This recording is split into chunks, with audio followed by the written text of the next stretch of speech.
तो 1857 की क्रांति के बारे में हम लोग आज जानेंगे, ठीक है। ये पार्ट पार्ट में होगा, शॉर्ट्स वीडियो टाइप। तो हम लोग आज देखते हैं फटाफट 1857 की क्रांति के बारे में हम लोग कैसे पढ़ेंगे। हम लोग उसको पढ़ेंगे 3 पार्ट में। कोई भी क्रांति या कोई भी घटना का 3 पार्ट हो सकता है। उस घटना से होने से पहले उसका कारण होगा, वो घटना का क्रम क्या हुआ, कैसे कैसे वो घटना घटित हुई, और तीसरा उस घटना का परिणाम क्या हो। कुछ भी ले लीजिए, आपके घर में, आपके समाज में कोई भी मुद्दा होता है, कोई भी घटना घटती है, तो उसके पीछे ये 3 चीज़ होते हैं। क्या क्या होती है? उस घटना का कारण, उसका घटनाक्रम कैसे कैसे घटित, और उसका परिणाम। ये 3 चीज़ हम लोग जानते हैं। तो कारण कितने हैं? 3 कारण में हम लोग मुख्यतः 1857 की क्रांति को 3 कारण में बांट सकते हैं। पहला कारण कौन सा है? धार्मिक कारण, दूसरा राजनीतिक कारण, तीसरा आर्थिक कारण। हम लोग ये 3 कारण देख रहे हैं, कौन कौन? धार्मिक, राजनीतिक और आर्थिक। तो आज हम लोग बस क्या जानेंगे? आज हम लोग जानेंगे धार्मिक कारण। इस शॉर्ट्स में हम लोग इस बारे में जानेंगे। धार्मिक कारण में कितने पॉइंट थे? 7 पॉइंट थे। कौन कौन सा? पहला कारण सती प्रथा को बंद करना। हुआ क्या? 1829 में एक गवर्नर जनरल थे, विलियम बेंटिक। एक गवर्नर जनरल थे भारत में, कौन से? William Bentinck. उन्होंने भारत में एक प्रथा चलता था, सती प्रथा। इसमें होता क्या था, अगर किसी औरत का पति मर जाता था, उस औरत को उसके पति के साथ उसी चिता पे जला दिया जाता था, चाहे उस टाइम उसकी पत्नी 16 साल, 17 साल या 18 साल की क्यों ना हो। हमारे यहाँ विधवा पुनर्विवाह का सिस्टम उस टाइम में नहीं था और सती प्रथा चलता था। तो ये बहुत ही खराब प्रथा माना जाता था हमारे इतिहास में, जो कि हिंदू धर्म में व्याप्त था। इसको बंद करने के लिए हमारे देश में एक समाज सुधारक हुए, जिनका नाम था राजा राम मोहन राय। राजा राम मोहन राय, ठीक है। इन्होंने प्रयास किया और 1829 में एक कानून लाया गया। उस कानून के तहत क्या किया गया? सती प्रथा को बंद किया गया। जब सती प्रथा को बंद किया गया तो बहुत सारे ऐसे लोग थे जिसको इनसे दिक्कत हुई, जो रूढ़िवादी सोच के लोग थे, जिनको लगता था कि नहीं, समाज में ये सब बदलाव नहीं होना चाहिए था, सती प्रथा जैसा चल रहा है वैसा चलते रहना चाहिए, उसमें कोई इंटरफेयर नहीं करो। जैसे आज ही की डेट में, आज मंदिर में जाकर देखिए, पशु बलि दी जाती है, कहीं भी एक बकरे का बलि दिया जाता है। अगर आज के डेट में कोई जाकर बोले इसको बंद कीजिए तो लोगों को खराब लगेगा, लेकिन हो सकता है निकट भविष्य में, आज से 100 साल बाद उसको बैन कर दिया जाए। उसी तरह उस टाइम में सती प्रथा को माना जाता था, यह हमारा परंपरा है, ये जैसे चल रहा है वैसे ही चलते रहना चाहिए। दूसरा था विधवा पुनर्विवाह। 1855-56 आते आते भारत में क्रांतिकारी थे जिसका नाम था समाज सुधारक। क्रांतिकारी नहीं, वो समाज सुधारक क्रांतिकारी थे, जिनका नाम था ईश्वर चंद्र विद्यासागर। उनका मानना था कि नहीं, औरत को सती प्रथा जब बंद हुआ तो अब विधवा औरतें रहने लगी, तो उनको पुनर्विवाह, उनको फिर से जिंदगी जीने दिया जाना चाहिए। ऐसा उन्होंने प्रयास किया कि अब उनकी शादी फिर से कराई जाए। इसके लिए कहा जाता है कि ईश्वरचंद्र विद्यासागर ने, जो कि कलकत्ता के एक समाज सुधारक थे, उन्होंने अपने बेटी का विवाह एक विधवा से करवाया था। उन्होंने इस चीज़ को बहुत वकालत किया और 1857 में 1857 और 1856 में ये समाज सुधार होने लगा, इसके लिए कानून बनने लगा। और कैनिंग के टाइम आते आते में ये क्या हुआ, ये एक्ट पारित हो गया और भारत में उसके बाद विधवा पुनर्विवाह नियम लीगल होने लगा। इस पे अब कोई दिक्कत नहीं था, विधवा पुनर्विवाह कर सकती थी, विधवा फिर से विवाह कर सकती थी। इसको लेके भी फिर रूढ़िवादी संगठन को दिक्कत होने लगा।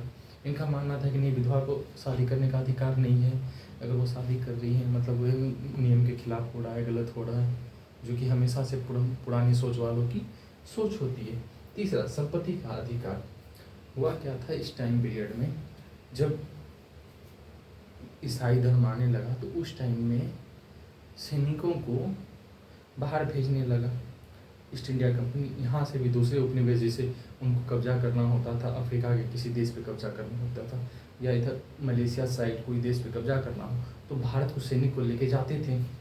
और जब भारत के सैनिक को लेके जाते थे तो उस टाइम तक हिंदू धर्म में मान्यता था, हिंदू धर्म में समुद्र यात्रा वर्जित था। कहा जाता था अगर कोई समुद्र यात्रा करेगा तो वो हिंदू धर्म से निष्कासित कर दिया जाएगा। तो ऐसे में अब जो सेना, जो भारतीय नागरिक ब्रिटिश सैनिक सेना में काम कर रहे थे, उनको तो ऑर्डर आया, उनको जाना पड़ता। जब वो जाते थे तो गांव वाले सब मिल के उसके फादर को बोलते थे कि वो बच्चा आपका धर्म के विरोध गया है, उसको संपत्ति से बाहर कीजिए।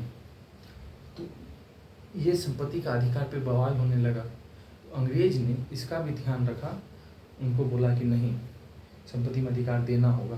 और उनमें से बहुत सारे सैनिक क्या हो रहे थे, ईसाई धर्म अपना रहे थे, ईसाई धर्म में जा रहे थे।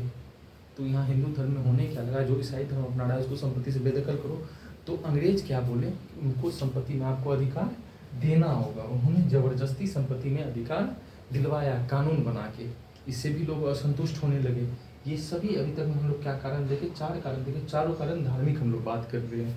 और 5वां कारण अंग्रेजी शिक्षा पद्धति। भारत में पहले शास्त्रीय शिक्षा चलता था, धार्मिक शिक्षा चलता था मदरसा में या गुरुकुल में।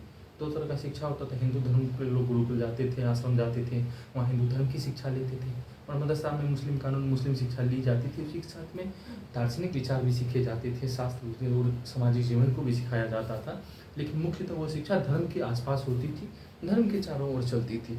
अंग्रेज आए, अंग्रेज अपनी शिक्षा पद्धति लाने लगे, जिससे कि उन गुरुकुल वालों आश्रम पद्धति खत्म होने लगा, जिससे उनको दिक्कत होने लगा। यह भी एक विरोध का कारण बना अंग्रेजी सरकार का। और सबसे बड़ा विरोध में से एक विरोध का कारण बना राइफल का आता ना, इस पर हम लोग बाद में आएंगे। उससे पहले धार्मिक भेदभाव को देख लेते हैं। धार्मिक भेदभाव क्या हुआ, बहुत जगह पे जहाँ हिंदू और मुस्लिम और ब्रिटिश तीनों सैनिक में ईस्ट इंडिया कंपनी की सेना में काम करते थे। जो यूरोपीय थे वो ईसाई हुआ करते थे, वो क्या हुआ करते थे, ईसाई हुआ करते थे। और जो हिंदू थे, जैसे मुस्लिम को दाढ़ी रखना है, हिंदू को मूछ रखना है, टीका लगाना है, इस सिख को पगड़ी रखना है, तो इन सब चीज़ों का मजाक उड़ाते थे, भेदभाव होता था। धर्म के नाम पे उनको बड़ा पोस्ट नहीं दिया जाता था। ये धार्मिक भेदभाव भी सेना के अंदर में क्या हुआ, बदला का भावना बढ़ते जा रहा था। उनमें बदलने की भावना उमड़ रही थी। उनको लगता था हमारे साथ भेदभाव क्यों है, गोली खाते हैं, हम भी कंपनी का सेवा कर रहे हैं, हमें भी बराबरी का मौका मिलना चाहिए। तो ये धार्मिक भेदभाव का भी सामना करते थे। और आखिरी कारण जो है, ये धार्मिक कारण में नए राइफल का आ जाना, ये तात्कालिक कारण भी बना, जो कि 1857 की क्रांति को ट्रिगर किया। इस रिवोल्ट को क्या हुआ, 1857 की रिवोल्ट को ट्रिगर जो किया वो ये था, नए राइफल का आ जाना। ये राइफल जब आया, इसको रॉयल इनफील्ड राइफल के नाम से ही आया। नया राइफल था। इसमें होता क्या था, इसके कारतूस को के ऊपर जो कवर होता है, जैसे अभी हम लोग मान लीजिए इस मार्कर को लिए थे, इस मार्कर के पे यहाँ पे प्लास्टिक का सील रहता है। तो प्लास्टिक का सील हम नाखून से उखाड़ सकते हैं। मान लीजिए चमड़े का सील रहता है और इसमें स्पीड में हमको गोली है और इसको गन में डालना है, तो स्पीड में चलाने के इसको दांत से छीलो, पटाख से डालो, स्पीड में काम होना चाहिए। स्पीड में काम करने के दांत से छीलना पड़ता था। और ये उस समय में ये अफवाह फैलाती गई, या ये हकीकत था या अफवाह फैला कि इस चर्बी में गाय और सूअर का मांस मिला हुआ है। अब गाय हिंदू धर्म के लिए पवित्र माना जाता है और सूअर मुस्लिम धर्म के लिए नापाक माना जाता है। तो यहाँ पे दोनों धर्म के सैनिकों के लिए ये सेंटिमेंट की भावना थी। ईसाई भी गाय का सम्मान करते थे, इसलिए उनके लिए भी ये बुरा था। तो ये जो है सैनिकों को विद्रोह करने का सबसे बड़ा तात्कालिक कारण बना। इसी क्रम में मंगल पांडे, जो कि एक ब्राह्मण सैनिक माने जाते हैं, उन्होंने बैरकपुर छावनी में अपने बड़े अधिकारी को ही गोली मार दिया। उन्होंने बोला कि हमारे धर्म के साथ में यह मजाक चल रहा है। उन्होंने बड़े अधिकारी को गोली मार दिया, और जिससे कि 1857 का क्रांति शुरू हो गया। पूरे देश भर में उसका व्यापक हुआ। वो कैसे हुआ, उस घटनाक्रम में हम आएंगे। जो घटनाक्रम का पहले यहाँ राइफल वाला बात है, वो हम इस घटनाक्रम में भी पढ़ेंगे। लेकिन उससे पहले अगले क्लास में हम लोग राजनीतिक कारण और आर्थिक कारण को समझेंगे। तब घटनाक्रम में आके हम उस बारे में जानेंगे, और उसका परिणाम क्या हो उस बारे में भी हम बात करेंगे। इसके लिए अभी तक इतना ही। अभी हम लोगों ने क्या पढ़ा, धार्मिक कारण पढ़ा। धार्मिक कारण में कौन कौन से 7 कारण थे।